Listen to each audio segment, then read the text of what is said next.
मुश्किलों से निखरती है शख्सियत यारो, जो चट्टानों से ना उलझे वो झरना किस काम का।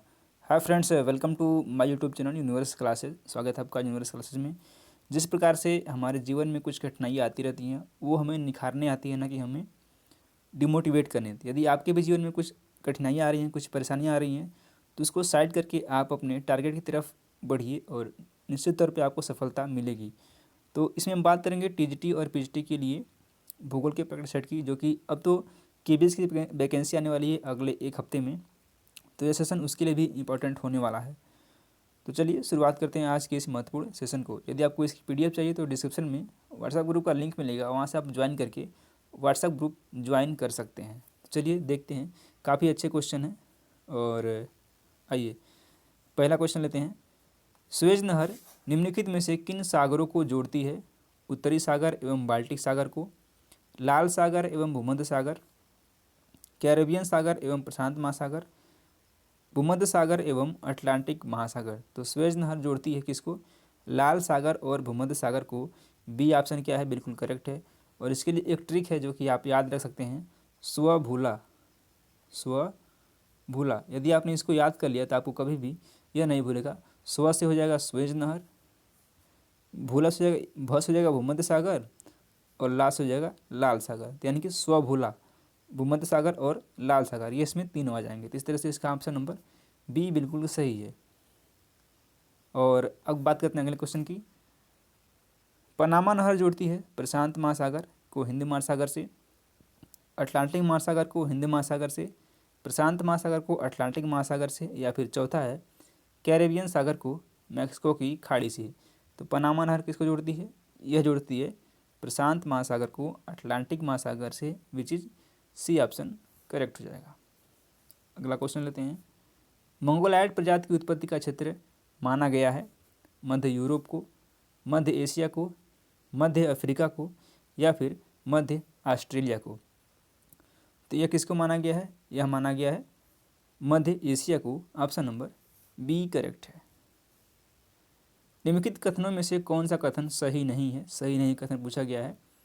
मलिन बस्तियों को मुंबई में चाल कहते हैं, मलिन बस्तियों को दिल्ली में झुग्गी झोपड़ी कहते हैं, मलिन बस्तियों को कोलकाता में झोपड़ियाँ कहते हैं, या फिर डी है मलिन बस्तियों को चेन्नई में चेरी कहते हैं। सॉरी, इनमें से कौन सा गलत है? तो जो मलिन बस्तियों को कोलकाता में क्या कहते हैं, इनको झोपड़ी ने कह करके इनको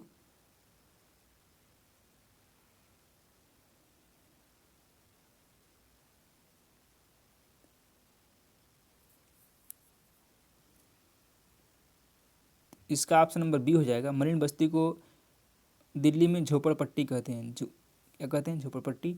और बी ऑप्शन क्या है? करेक्ट है। फेरल का नियम संबंधित है रेल मार्ग से, वायु संचार से, वर्षा से, या फिर समुद्री मार्ग से। पूछा गया फेरल का नियम किससे संबंधित है? यह संबंधित है किससे? वायु संचार से। बी ऑप्शन करेक्ट है। शिकार करने हेतु हारपून नामक यंत्र का प्रयोग किसके द्वारा किया जाता है? बुशमैन, एस्किमो, पिग्मी, या फिर खिरगिस के द्वारा। तो शिकार करने के लिए जो हारपून का यूज़ किया जाता है वह किया जाता है एस्किमो के द्वारा। ऑप्शन नंबर बी करेक्ट हो जाएगा। यह मुख्यतः क्या है? ग्रीनलैंड तथा कनाडा में ये पाए जाते हैं, और इनकी प्रजातियों द्वारा बर्फ से बनाया गया जो अर्धगोलाकार आवास है उसको इग्लू बोलते हैं। यानी कि एस्किमो, इनका जो यंत्र है तो हारपून हो गया, और जिस घर में ये रहते हैं वो क्या होता है? इग्लू होता है। और इग्लू क्या होता है? बेसिकली बर्फ़ से बना होता है। तो इसका ऑप्शन नंबर बी करेक्ट हो जाएगा। विश्व की प्रजातियों व उनके निवास स्थान के जोड़े प्रस्तुत हैं। इनमें से गलत जोड़ा कौन सा है? पिग्मी, कांगो बेसिन, बद्दू। पिग्मी क्या है? Congo basin. बद्दू क्या है? सऊदी अरब, सकई, साइबेरिया, और एस्किमो क्या है? उत्तरी अमेरिका का टुंड्रा प्रदेश। तो इसमें क्या है? सी वाला जो है गलत है, बाकी के तीन तीन क्या है? सही है। ग्रामीण अधिवासों में किस प्रकार के व्यवसायों की प्रधानता हो रहती है? प्राथमिक, द्वितीयक, तृतीयक, या फिर चतुर्थक। तो इसमें जो है प्राथमिक व्यवसाय की प्रधानता रहती है। ऑप्शन नंबर ये क्या है, सही हो जाएगा। अगला क्वेश्चन लेते हैं। निम्नलिखित समूह में से कौन सी जनजातियां अपना जीवन यापन खाद्यान्न संग्रह तथा शिकार करने से करती हैं? बुशमैन, पिग्मी तथा एस्किमो, मसाई, खिरगिज तथा बोरो, पिग्मी, एस्किमो तथा खिरगिज, या फिर डी हो जाएगा बोरो, बुशमैन तथा मसाई। तो ये क्या हो जाएगी, यह है क्या है, बुशमैन, पिग्मी तथा Eskimo. That means A will be right. निम्नलिखित में से कौन सा नगर जापान का मैनचेस्टर कहा जाता है? कोबे, ओसाका, युवाता, या फिर टोक्यो। तो जापान का मैनचेस्टर किसको बोलते हैं? यह बोलते हैं ओसाका को। ऑप्शन नंबर बी करेक्ट हो जाएगा। निम्नलिखित में से कौन खनिज तेल उत्पादन हेतु प्रसिद्ध है? कारागंडा, ट्रांसवाल, किरकुक, या फिर केपयार। तो खनिज तेल के उत्पादन के लिए कौन सा फेमस है? यह है Karaganda. Option number A correct हो जाएगा, sorry option number C correct हो जाएगा, ये किरकुक होगा। सी ऑप्शन क्या है, सही है। ये खनिज तेल की उत्पत्ति समुद्री जीवों एवं जानवरों के अपघटन से होती है जो 10 से 20 करोड़ वर्ष पूर्व अवसादों के नीचे दब गए थे। और इराक के प्रमुख खनिज तेल क्षेत्रों में मोसुल पूर्व तथा किरकुक प्रमुख हैं। और सबसे अधिक संचित तेल जो भंडार है विश्व में कहाँ पे है? यह वेनेजुएला के पास में है। अगला क्वेश्चन, एक तरफ दिया है देश और दूसरी तरफ दिया है उसके कृषि उत्पादन। ऑस्ट्रेलिया में गेहूं होता है, मिस्र में कपास, क्यूबा में गन्ना, और बांग्लादेश में जूट। ए का 3, बी का 4, सी का 2। ए का 3, बी का 4, that means B option correct हो जाएगा। निम्नलिखित में से कौन धात्विक खनिज है? कोयला, चूना पत्थर, जस्ता, या फिर जिप्सम। इसमें पूछा गया कौन सा धात्विक खनिज है? 39 का क्या हो जाएगा, सी हो जाएगा जस्ता।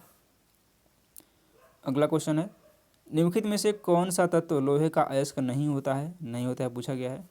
मैग्नेटाइट, हेमेटाइट, लिग्नाइट, या फिर सीडेराइट। इनमें से 3 लोहे का अयस्क है और एक है जो लोहे का अयस्क नहीं है। वो कौन है? वह है लिग्नाइट। C option. सी क्या है? सी बेसिकली कोयला है।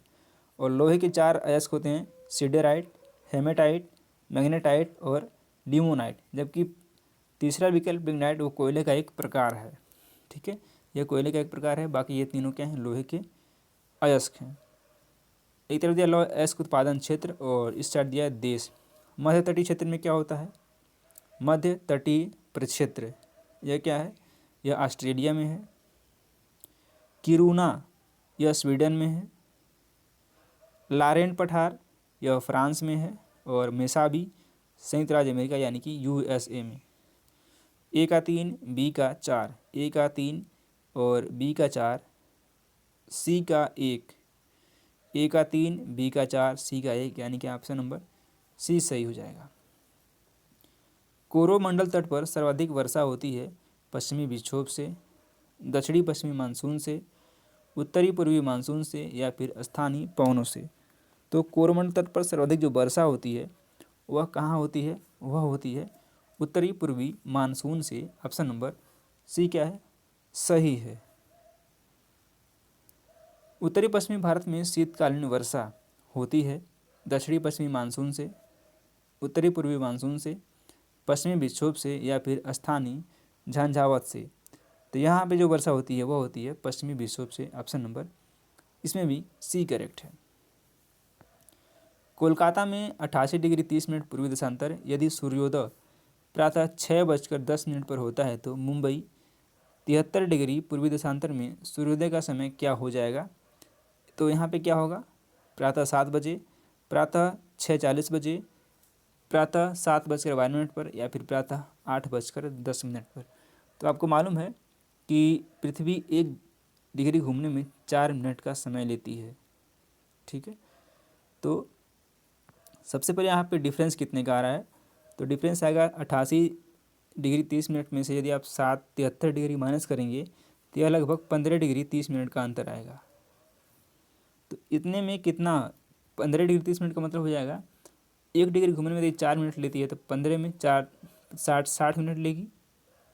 और ये 62 यानी कि ये आधा मिनट है, आधा डिग्री है, तो ये कितना 62 इसमें आप ऐड कर लीजिए, तो कितना बच जाएगा 6:10 पर हो रहा है, तो 7:12 पर होगा। ऑप्शन नंबर सी करेक्ट हो जाएगा। इस क्वेश्चन को किसी अगले वीडियो में समझाएंगे। बेसिकली ये काफ़ी अच्छा क्वेश्चन है और इस तरह से क्वेश्चन पूछने की पूरी संभावना है। दक्षिणी गंगोत्री क्या है? प्रायद्वीपीय भारत की एक नदी, युद्धक जलपोत, हिमालय स्थित कोई झील या फिर अंटार्कटिका में स्थापित भारतीय वैज्ञानिक अनुसंधानों का अस्थायी केंद्र। यह क्या है? यह है अंटार्कटिका में स्थापित भारतीय वैज्ञानिक अनुसंधानों का अस्थायी केंद्र। डी ऑप्शन क्या है? करेक्ट है। अगला क्वेश्चन लेते हैं। निम्नलिखित कथनों पर विचार कीजिए तथा कारणों को ध्यान में रखकर दिए गए कूट में से सही उत्तर का चयन करना है। हिमालय पर्वत शीत ऋतु में उत्तर की ओर से आने वाली पवनों से भारत की रक्षा करता है। कारण क्या है? हिमालय विश्व की सर्वोच्च एवं नवीनतम वलित पर्वत श्रेणी है। इसमें कौन सा करेक्ट है? इसमें ए और आर दोनों सही हैं और आर ए की सही व्याख्या करता है। बिल्कुल दोनों इस करेक्ट हैं। अगला क्वेश्चन लेते हैं। सूची एक को सूची 2 से मिलाना है। एक तरफ दिया है झील और दूसरी तरफ दिया उसके राज्य। सांभर झील कहाँ पे है? तो यह राजस्थान में है। लोनार झील कहाँ पे है? तो यह महाराष्ट्र में है। लोनार झील महाराष्ट्र। पुलिकट झील यह तमिलनाडु में है और नौकुचिया झील यह उत्तराखंड में है। ए का 3, बी का 4, ए का 3, बी का 4 ऑप्शन नंबर डी में दिया गया है और डी ऑप्शन क्या है? करेक्ट हो जाएगा। अगला क्वेश्चन लेते हैं। भारत में किस राज्य में सर्वाधिक खनिज संसाधन पाए जाते हैं? बिहार, झारखंड, मध्य प्रदेश या फिर पश्चिम बंगाल। तो भारत में सबसे ज़्यादा जो खनिज संसाधन पाए जाते हैं वह पाए जाते हैं झारखंड में। बी ऑप्शन सही है। पश्चिमी घाट को किस राज्य से पुकारा जाता है? किस नाम से पुकारा जाता है? शिवालिक श्रेणी, विंध्याचल श्रेणी, सह्याद्री श्रेणी या फिर अजंता श्रेणी। तो किस नाम से बुलाते हैं? इसको बुलाते हैं सह्याद्री श्रेणी के नाम से। सी ऑप्शन करेक्ट है। भारत की केंद्रीय देशांतर रेखा है 82.5 डिग्री पूर्वी, 85 डिग्री 30 मिनट पूर्वी, 87 डिग्री 30 मिनट पूर्वी या फिर 90 डिग्री 30 मिनट पूर्वी। तो कितनी है भारत की देशांतर रेखा, केंद्रीय देशांतर रेखा? यह है 82.5 डिग्री पूर्वी। ये ऑप्शन सही है। भारत की सबसे बड़ी खाड़ी कौन सी है? खंभात, मन्नार, कच्छ या फिर बंगाल की खाड़ी। सबसे बड़ी खाड़ी कौन सी है? यह बंगाल की खाड़ी है। आपको भली बात ही पता है। मणिपुर राज्य की राजधानी क्या है? शिलांग, कोहिमा, ईटानगर या फिर इम्फाल। तो मणिपुर की राजधानी क्या है? यह है इम्फाल। डी ऑप्शन करेक्ट हो जाएगा। जबलपुर नगर किस नदी के किनारे पर स्थित है? गंगा, यमुना, नर्मदा या फिर गोदावरी। तो यह स्थित है नर्मदा किनारे। सी ऑप्शन करेक्ट है। हिमालय पर्वत की उत्पत्ति किस काल में हुई थी? टर्शियरी, कार्बोनिफेरस, पैरोजोइक या फिर मेसोजोइक। तो यह हुआ था टर्शियरी युग में। ए ऑप्शन करेक्ट है। चलिए, उम्मीद करते हैं सेशन पसंद आएगा। पसंद आए वीडियो को लाइक करें और चैनल को सब्सक्राइब कर लें। धन्यवाद।